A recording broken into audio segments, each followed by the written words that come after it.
Jakin and Sarah Harper of Rare Form Agency. You guys are working in the AI space. I met Jakin quite a bit ago now. We spent about 2 hours in a parking garage after a networking event, talking shop and getting to know each other. And I ultimately tried to recruit Jakin. I was like, dude, come work with me. Like, let's figure this out. And then because of life and opportunity, we're both just productive individuals. We both just blazed forward. And then I accidentally met Sarah. And she's like, hey, my husband's Jakin. He knows you. And I was like, what? Oh, the parking garage guy. And I'm like, yeah, no, he kind of shot me down, but it's all good because God's timing is what I go by.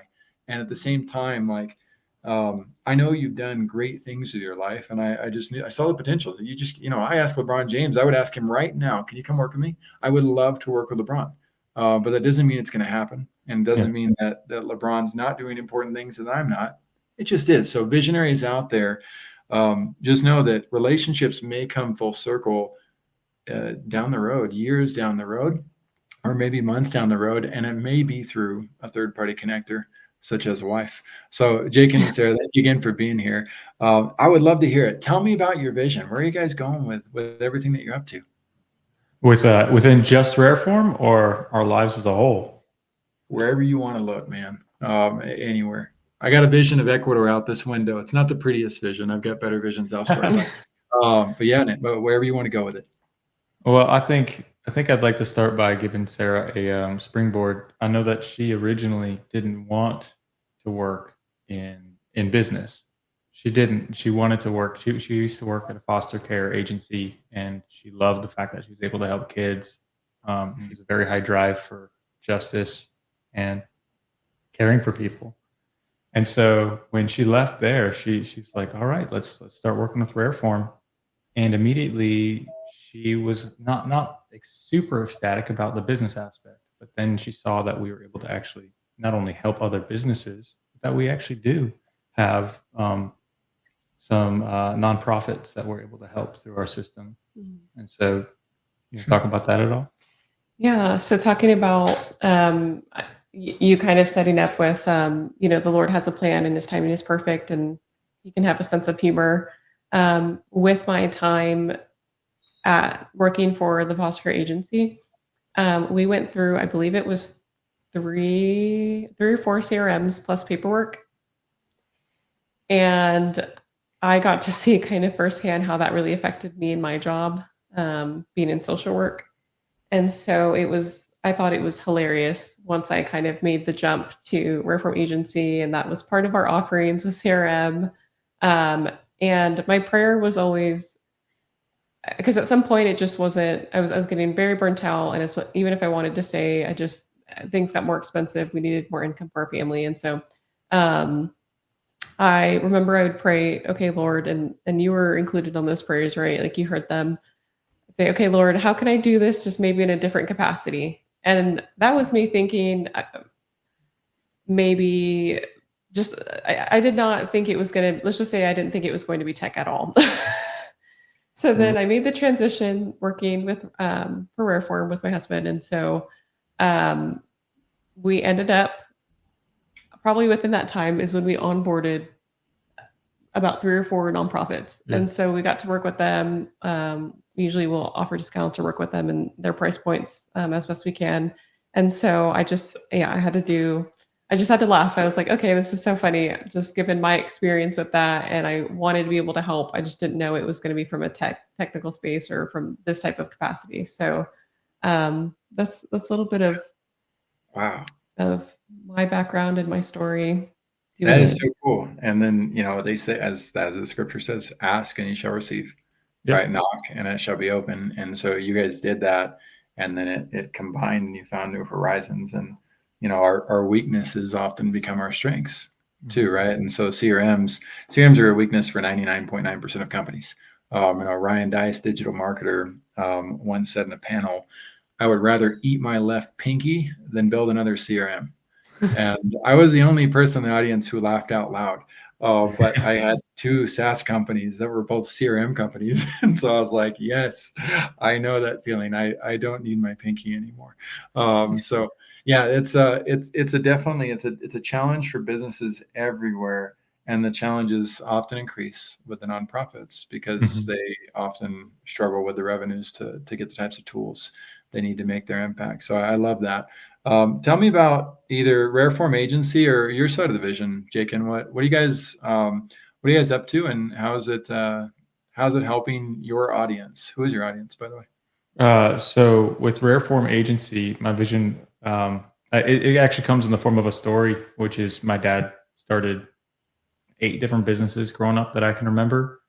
And I was just so used to him every single day, hearing him all the time on the phone, just getting a pulse check, just getting a status update, just getting that. Like, he was on top of technology. He always had the latest and the greatest, but back then, not everything was comprehensive or worked with each other. And so there's a whole bunch of copying and making sure what's the most recent document, stuff like that. And when I decided to start my own business, I'm an engineer. So first thing I did was list the dependencies, um, and all of them required basically a full-fledged CRM that was well handled. And I said, man, that's a full-time job in and of itself. Why don't I make that my focus so that I can do that well for myself and care for other people, so that they're not having to run around, stay on the phone all the time. And I'm not trying to defame my dad. My dad's a great dude. He did a lot of stuff that I want to emulate in my own life, and he's heard me tell this story a lot, and he's honored by it. I want to make it so that men like him and other business owners, including myself, can actually come home at the end of the business day Right. and know that their business continues operating and they're still adding value to their community and they can still be present with their family. Um, and so that was my vision in starting Rare Form Agency. But that means that we have to stay on top of technology. And I saw that I was starting to fail myself in that mission, meaning I was the one that had to answer the call 24/7. And if I didn't answer the call, we lost business or someone's feelings were hurt, and I didn't get to be present with her. And so I was able to start working with some AI applications that were able to be really responsive on time frame. And so I was able to make my own first AI bot that worked entirely for my business. You can ask what we do. In fact, we even have a live demo bot where you can say, hey, this is what I do in my business. Can you pretend you're my assistant real quick, to give you a feel for what it would look like? Hmm. And so we did that. And I guess a big shift in what I'm doing now in my like kind of a new mission is it's an extension of that, but it's for people who are like me doing AI, building AI solutions, or even customers of AI solutions, having proof that their product's working the way that they want and that it's adding the value that they're expecting. If you're coming in as a business owner and you don't know if the call is even being answered or what the average customer success rate is or how happy they are, how much money your phone system is making you're not going to become a massive fan of that product. In fact, you might forget to pay the bill one day. Mhm. So my mission right now is to improve the lives of agency owners like me by giving them visibility into the system, but also improve the perceived value of the customers. So they can actually see, like, instead of that one customer that called all the way through and complained, now they can see, hey, I have a 99.8% success rate and I'm being generated this much revenue and saving this much money. And I get to actually be home with my family. So it's just an extension of that first mission. Yeah. Wow. That's amazing. And I love the way that you frame the mission because, you've learned for yourself what that's like, to want to have your dad around more in life. And of course, he probably, we all want that. It would be nice to live at Disneyland, and have everything always beautiful. But you allude to the reality that most people never really get the tangible American dream that we think about, and that we were taught could have, is that you work hard, you get your house, and then you have time to really appreciate and be with your family and develop things. And so you're striving to help optimize that process. And I did talk to your AI call receptionist. It wasn't a long enough conversation to really grill it, and I wasn't prepared for it. I was like, oh, I look forward to calling back, and giving it a hard time, because that's it's something where it's like, one, I love what you said, the proof that the bot is working. The experienced entrepreneurs out there, they're careful with their brands. They want to make sure that what they invest in is sound and solid. And you're one of the more level-headed individuals I've talked to in the AI space. That's fair. They're just like, oh, let's go. We're all AI experts now. And no, none of us are AI experts. The AI is kind of the expert, and we have to be careful with what we do and what we're aware that it does. And we can't fear that though, and end up in analysis paralysis, or we're going to be stuck with the same results of the past as well. So you said a couple of things in your form that I want to highlight. One was interesting that you founded a WordPress meetup group when you were 12. And I know you weren't 12 yesterday. Technology was harder back then when you were, how old are you, Jakin? I'm 32. 32. 20 years ago. Yeah. 32, man. Yeah. So that was back when technology was hard. So you had the meetup back then, and you wanted to learn, and there was just no resources and time available. And then Sarah, you got this quote in here: how inefficient systems caused major burnout and turnover and took away from important tasks in your role. I don't think there's a single person in the world right now who wouldn't feel like there are systems that potentially do those things in their life. There's a lot of people who could use help with that. So you guys are helping businesses leverage AI technology so they can stay focused on what's important. That's the vision that you submitted, and I really like the frame of that. I think so many entrepreneurs get so lost in the day-to-day grind that it almost even becomes hard to remember what is most important. Right? Where am I supposed to be? What was my timing? What am I supposed to go back in time with? So we don't have enough time to dive in deep today, guys. I'd love for you to come back though. Can we bring you back on the show? That sounds pretty good to me. Yeah. I'd like to dive deeper. There's a lot of reasons for that, but there's so many options for AI right now and AI gurus, but there is not enough that are leaning in on proof. There are not enough that are understanding the comprehensive nature that is required in order to really move AI forward. And we've got an AI academy at First Class Business as well that we're working on, but I'm not here to say like I'm the expert to follow. I'm still figuring it out too. And I will say, for the sake of fun, I botched my latest AI creation pretty badly. We're working on creating two AIs, one called Alfred and one called Mr. Fox. For those of you who are Batman fans, you would know that Alfred's the butler and Mr. Fox was like the deep dive runner of the Enterprise, Wayne Enterprises. And I made a big mistake. I tried to teach both of them. I tried to teach Fox to be simple, and it turned out super robust. Then I tried to teach Alfred to provide certain details. I tried to refine it into a chat GPT that could pretty much answer all business questions for people. And I learned a valuable, humbling lesson. Like, one, just use chat GPT for that. Those of you out there are Grok, just use the mainstream systems for it.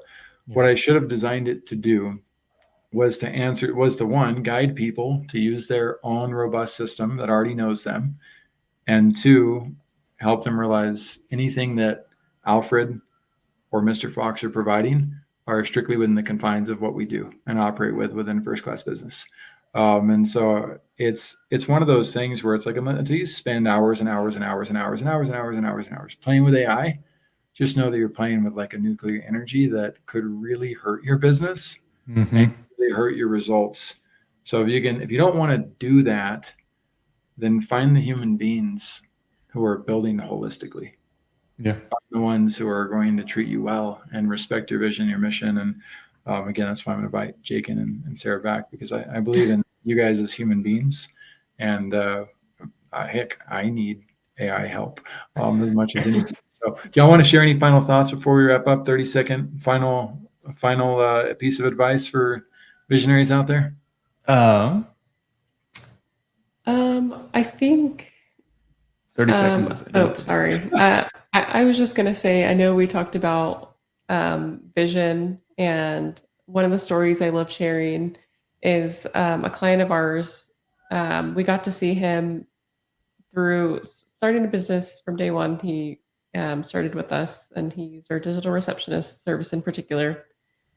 And so he's a business owner. He leads a team. He's a youth pastor. We got to witness him get married, become a father. And so he wore many, many hats, kind of similar to your dad and kind of how your story started. And so that's been kind of like we talked about, full circle moment. That's been really beautiful to witness um, to see for our clients. So that's kind of a lot of our vision and mission there, as well as to be able to allow tools so that people can do other things and be.